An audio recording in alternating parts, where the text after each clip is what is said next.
One economist believes this is your biggest risk in retirement.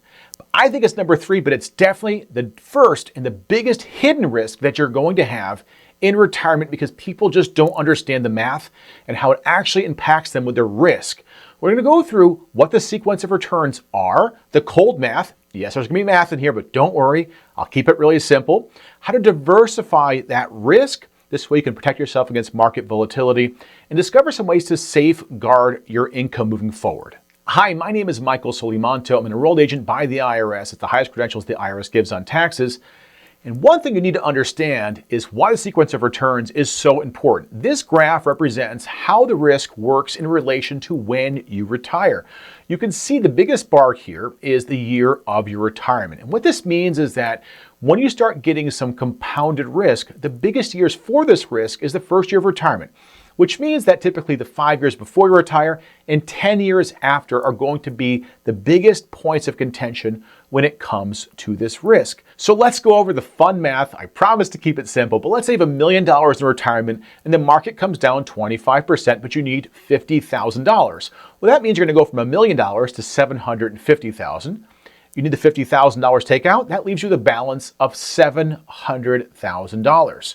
Now, what people don't understand is that a compounded loss is greater than a compounded gain. So if you lose 25%, you need 33% to come back to the same amount of money. So that 25% loss is actually a 33% gain in the market.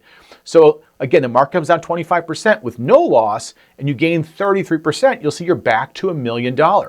But now remember, we took out that $50,000 and the market came down 25%. We're at now a balance of $700,000. Even if you gain 33%, you're at $931,000. Now we know there's $50,000 that you took out, but you'll see that you're actually missing $20,000, 19 to be exact. You're missing out on roughly $20,000 because of the sequence of returns risk. And this is how you can decimate your retirement and not even know it. And here's why the sequence of returns risk matters. Because when you look at, for example, how you're planning your retirement, it's a huge deal when it comes to your planning. If you're withdrawing from your investments during any kind of market downturns, this becomes a serious problem to your overall portfolio and how much money you're going to have left. And that's why timing the market is part of how you can actually try to work around it. There's some other ways around it we'll go through, but they always talk about the timing of the market. And this is critical because you can draw a huge amount of your retirement and you didn't even know it. You think when the market comes back, you'll be fine, but this is a compounding issue. So one thing you need to really understand is that you have to be careful of these first few years of your retirement or right before you retire because you don't want to have anything that could affect you, especially when you need to start drawing income out of your portfolio. So the key to understanding the sequence risk is diversification. People talk about it. I think it's actually much more diverse than people say. I'm going to give you a full diversification of what this means. So to help combat this risk, diversification, in my opinion, is the solution. When you think of stocks, bonds, anything like international markets, real estate, annuities, even CDs and money market accounts, these can all be buffers against the sequence of returns risk. It just depends on when you use it and how they are used. Because the more diversified your portfolio, the better it's going to be against this incredible risk.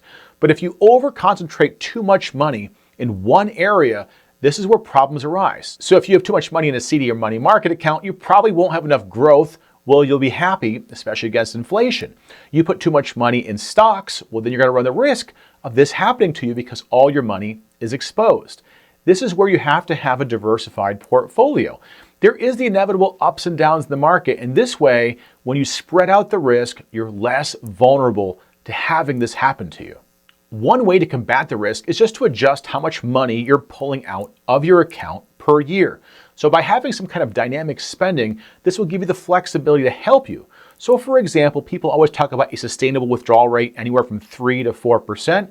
This can make sure your portfolio will last for as long as you need, typically speaking. Now, this is one way. Of course, I'm going to show you some other ways too, but this has been the one way that people have always looked at for diversified portfolio and also trying to minimize this risk, because if you're taking out large amounts of money, it's going to compound and become a very serious issue down the road. A second solution is just using more cash in the earliest years of your retirement.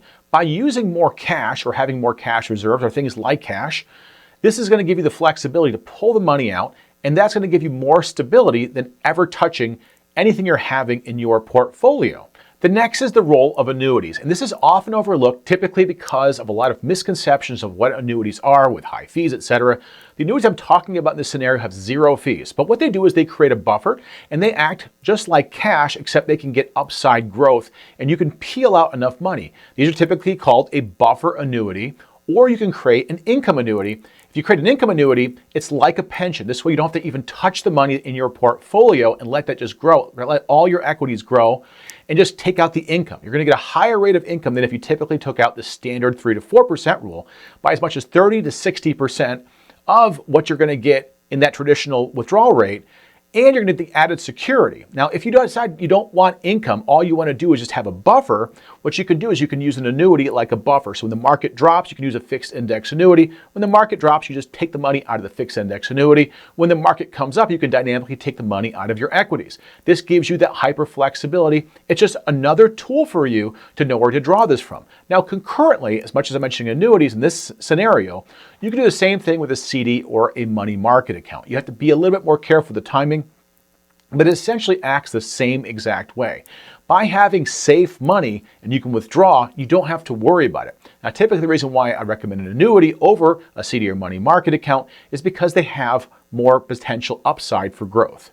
The next thing you can do is think of using Roth conversions as a tax strategy, which can actually help alleviate these risks. Because Roths can play a pivotal role, especially when you're thinking about pre-converting some of your pre-tax funds into a Roth, because what this is going to do is going to lower your RMDs in the future. So as you convert more things into a Roth, you have to convert less money. And as you convert less money, obviously that less converted money will be potentially more of an issue because there is also the tax complications, because any expenses during low markets can impact you. And what you're doing here is you're allowing you to draw yourself from these tax-free accounts. That can significantly decrease these risks, especially during the down years. So it's about timing your conversions, and that's all part of the entire part and parcel of learning how to limit this. Basically, the strategy is just this strategy just takes your portfolio into buckets about when you're going to need the money. And there's no right way or wrong way. It's just creating a bucket. Like, for example, your first bucket is going to hold cash or bonds or something that's more secure, and that's going to give you the ability to draw from that money. The second bucket holds more intermediate assets, things that can help you over a 5 to 15-year window.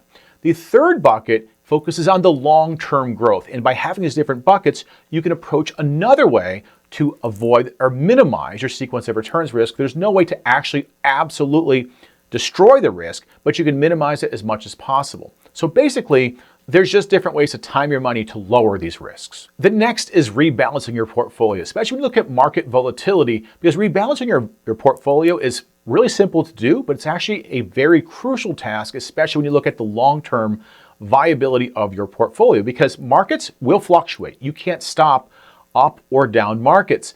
But what's going to happen is if you aren't rebalancing properly, you're now more exposed. So by rebalancing and changing your risk profile, this is going to help you during the downturns. Then you could lock in gains. By locking in gains, you have more security. Now, of course, you're potentially locking out potentially how much more gains you could have gotten in the market, but you're creating more of a floor for yourself and therefore not giving yourself to more exposure, because as you age, your risk profile should go down because this risk is just that powerful. So these are the best ways to help you minimize sequence of returns risk. How you wish to do so is completely up to you. My recommendation for you is definitely rebalancing your portfolio, having cash reserves. I don't think necessarily 3 or 5 years is necessary, but it's good to have some cash reserves, a minimum of 6 months. I think some maybe better ways to do that is to have money market accounts you can draw from, CDs or annuities. That gives you that buffer. You need to create, in my opinion, buffer income that you can draw from in these accounts and not touch your portfolio when the markets are down, because these can lead to catastrophic results. And I've actually done a study where I found that $800,000 versus $2 million, I can actually outgrow $2 million from $800,000 if I never touch the money over a 25-year period, whereas in a $2 million account, even at a 4% withdrawal rate, I could outconvert it with the $800,000. That's just the power of the sequence returns. And how you do it, that's up to you. It's up to your risk tolerance, what you want to do in retirement. And if you want to learn more great things, watch some more of my videos.